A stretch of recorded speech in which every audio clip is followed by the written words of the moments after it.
தானியேல் அதிகாரம் 9.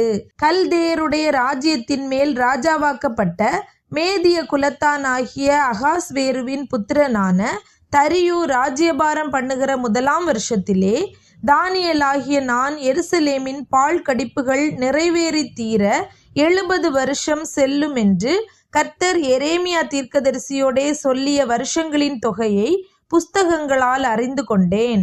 நான் உபவாசம் பண்ணி ரெட்டிலும் சாம்பலிலும் உட்கார்ந்து தேவனாகிய ஆண்டவரை ஜெபத்தினாலும் விண்ணப்பங்களினாலும் தேட என் முகத்தை அவருக்கு நேராக்கி என் தேவனாகிய கர்த்தரை நோக்கி ஜெபம் பண்ணி பாவ அறிக்கை செய்து, ஆண்டவரே, உம்மில் அன்பு கூர்ந்து உம்முடைய கற்பனைகளை கை கொள்ளுகிறவர்களுக்கு உடன்படிக்கையையும் கிருபையையும் காக்கிற மகத்துவமும் பயங்கரமுமான தேவனே, நாங்கள் பாவம் செய்து அக்கிரமக்காரராயிருந்து துன்மார்க்கமாய் நடந்து கலகம் பண்ணி உம்முடைய கற்பனைகளையும் உம்முடைய நியாயங்களையும் விட்டு அகன்று போனோம்.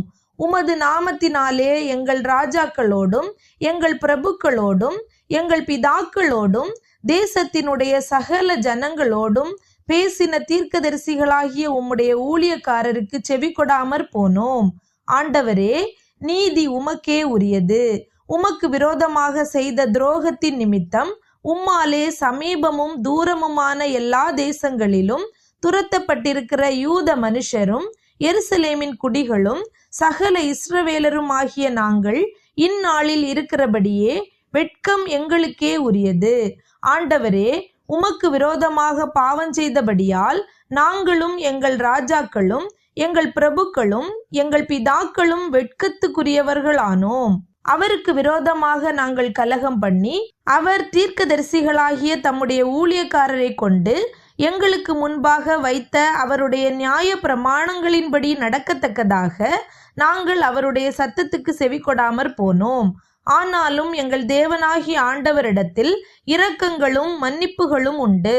இஸ்ரவேலர் எல்லாரும் உமது நியாய பிரமாணத்தை மீறி உமது சத்தத்துக்கு செவி கொடாமல் விலகி போனார்கள். அவருக்கு விரோதமாக பாவம் செய்தோம்.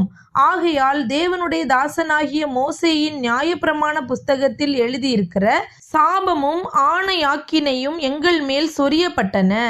எருசலேமில் சம்பவித்தது போல வானத்தின் கீழ் எங்கும் சம்பவியாதிருக்கிற பெரிய தீங்கை எங்கள் மேல் வர பண்ணினதினால் அவர் எங்களுக்கும் எங்களை நியாயம் தீர்த்த நியாயாதிபதிகளுக்கும் விரோதமாக சொல்லியிருந்த தம்முடைய வார்த்தைகளை நிறைவேற்றினார். மோசேயின் நியாயப்பிரமாண புஸ்தகத்தில் எழுதியிருக்கிறபடியே இந்த தீங்கெல்லாம் எங்கள் மேல் வந்தது. ஆனாலும் நாங்கள் எங்கள் அக்கிரமங்களை விட்டு திரும்புகிறதற்கும் உம்முடைய சத்தியத்தை கவனிக்கிறதற்கும் எங்கள் தேவனாகிய கர்த்தரின் முகத்தை நோக்கி கெஞ்சினதில்லை. ஆதலால் கர்த்தர் கவனமாயிருந்து அந்த தீங்கை எங்கள் மேல் வர பண்ணினார். எங்கள் தேவனாகிய கர்த்தர் தாம் செய்து வருகிற தம்முடைய கிரியைகளில் எல்லாம் நீதி உள்ளவர். நாங்களோ அவருடைய சத்தத்துக்கு செவி கொடாமற் போனோம். இப்போதும் உமது ஜனத்தை பலத்த கையினால் எகிப்து தேசத்திலிருந்து புறப்பட பண்ணி இந்நாள் வரைக்கும் இருக்கிறபடி உமக்கு கீர்த்தியை உண்டாக்கின எங்கள் தேவனாகிய ஆண்டவரே, நாங்கள் பாவம் செய்து துன்மார்க்கராய் நடந்தோம். ஆண்டவரே, உம்முடைய சர்வ நீதியின்படியே உமது கோபமும் உமது உக்கிரமும் உம்முடைய பரிசுத்த பர்வதமாகிய எருசலேம் என்னும் உம்முடைய நகரத்தை விட்டு திரும்பும்படி செய்யும். எங்கள் பாவங்களினாலும் எங்கள் பிதாக்களின் அக்கிரமங்களினாலும் எருசலேமும் உம்முடைய ஜனமாகிய நாங்களும் எங்கள் சுற்றுப்புறத்தார் யாவருக்கும் நிந்தையானோம். இப்போதும் எங்கள் தேவனே, நீர் உமது அடியானுடைய விண்ணப்பத்தையும் அவனுடைய கெஞ்சுதலையும் கேட்டு பாழாய் கிடக்கிற உம்முடைய பரிசுத்த ஸ்தலத்தின் மேல் ஆண்டவரின் நிமித்தம் உமது முகத்தை பிரகாசிக்க பண்ணும். என் தேவனே, உம்முடைய செவியை சாய்த்து கேட்டருளும். உம்முடைய கண்களை திறந்து எங்கள் பாலிடங்களையும் உமது நாமம் தரிக்கப்பட்டிருக்கிற நகரத்தையும் பார்த்தருளும். நாங்கள் எங்கள் நீதிகளை அல்ல, உம்முடைய மிகுந்த இரக்கங்களையே நம்பி எங்கள் விண்ணப்பங்களை உமக்கு முன்பாக செலுத்துகிறோம். ஆண்டவரே கேளும், ஆண்டவரே மன்னியும், ஆண்டவரே கவனியும். என் தேவனே, உம்முடைய நிமித்தமாக அதை தாமதியாமல் செய்யும்.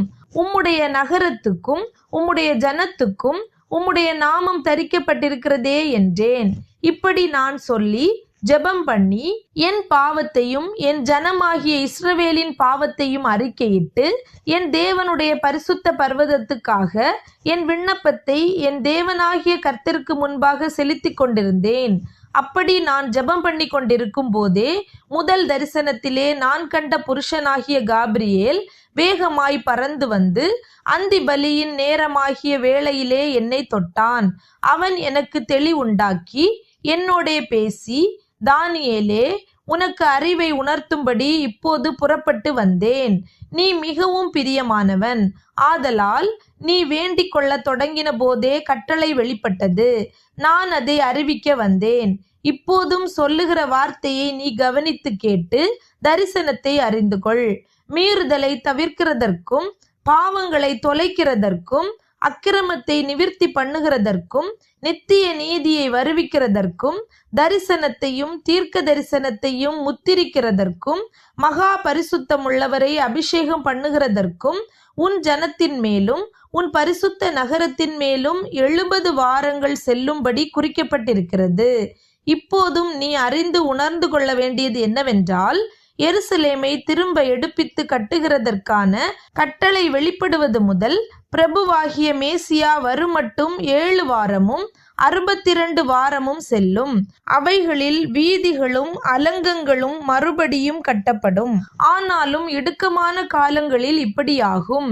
அந்த 62 வாரங்களுக்கு பின்பு மேசியா சங்கரிக்கப்படுவார். ஆனாலும் தமக்காக அல்ல, நகரத்தையும் பரிசுத்த ஸ்தலத்தையும் வரப்போகிற பிரபுவின் ஜனங்கள் அழித்து போடுவார்கள். அதன் முடிவு ஜல பிரவாகம் போல இருக்கும். முடிவு பரியந்தம் யுத்தமும் நாசமும் உண்டாக நியமிக்கப்பட்டது. அவர் 1 வாரம் அளவும் அநேகருக்கு உடன்படிக்கையை உறுதிப்படுத்தி அந்த வாரம் பாதி சென்றபோது பலியையும் காணிக்கையையும் ஒழிய பண்ணுவார். அருவருப்பான செட்டைகளோடே பாழாக்குகிறவன் வந்து இறங்குவான். நிர்ணயிக்கப்பட்டிருக்கிற நிர்மூலம் பாழாக்குகிறவன் மேல் தீரு மட்டும் சொரியும் என்றான்.